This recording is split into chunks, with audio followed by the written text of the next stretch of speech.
فائدہ ہے، مجھے امام صاحب سے فائدہ ہے، مطلب بیچ میں مت لے کے آئے، کیونکہ امام صاحب بھی نبی کے غلام، میں بھی نبی کا غلام ہوں، ہمارا رشتہ یہی رشتہ ہے۔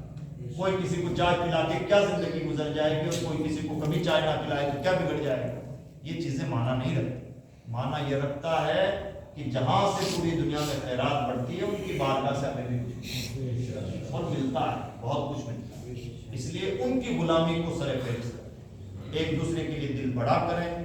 جہاں کہیں کوئی بھلا کام، کوئی مدرسہ، کوئی تحریک، کوئی اسکول، کوئی ہاسپٹل، کوئی سماج میں، گلی میں، محلے میں کسی طرح سے کوئی بھلا کام کر رہا ہے، کوئی جہیز کے خلاف مہم چلا رہا ہے، کوئی نشہ چھڑانے کی کوشش کر رہا ہے، کوئی بیماریوں کو دوا دارو دلواتا ہے، سب کا الگ الگ مزاج ہے، سب کا مزاج ایک جیسا نہیں ہو سکتا۔ مان لیجیے کہ مجھے نمازوں کا بڑا شوق ہے تو میں چاہوں گا کہ سب نمازی بن جائیں، نہیں ہوگا، یہ اللہ کی مخلوق ہے۔ اس میں کوئی ایسا ہوگا جس کو نمازوں سے مان لیجیے بہت دلچسپی نہیں ہے، علم سے دلچسپی ہے، کوئی ایسا ہوگا جس کو ہیلتھ سے دلچسپی ہے۔ ہمیں کیا کرنا ہے؟ ہمیں یہ کرنا ہے کہ سب الگ الگ رنگ کی خوشبوئیں ہیں، ہمیں سب کا احترام کرنا ہے۔ ہمیں صرف یہ نقطہ نظر رکھنا ہے تو میرے نبی کا امتی، بس اتنا سا کافی ہے۔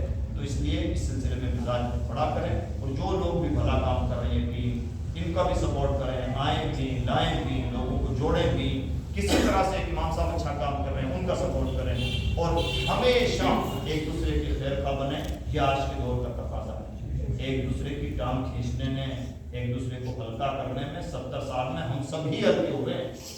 کسی کو میں امام صاحب کو ہلکے میں لوں تو کیا میں بڑا بن جاؤں گا؟ ان کو بھی ہلکا کر دوں گا، اپنے آپ کو بھی ذلیل کروں گا، یہی ہونا، اور یہی ہو رہا ہے 70 سالوں سے۔ احترام کیا ہے؟ احترام یہ ہے کہ میں ان کو بڑا بناؤں، یہ بڑے بنے نہ بنے، اگر میری نیت نیک ہے تو اللہ کی طرف سے میں بڑا بن جاؤں۔ اس لیے یہ مزاج اپنانے کی ضرورت ہے۔ اللہ ہمارے شعور بیدار فرمائے اور ہمیں توفیق عطا فرمائے، اور یہ جو بڑی باتیں ہیں اللہ کرے کہ ہم سب ان پر عمل پیرا ہونے کی کوشش کریں۔ بسم اللہ۔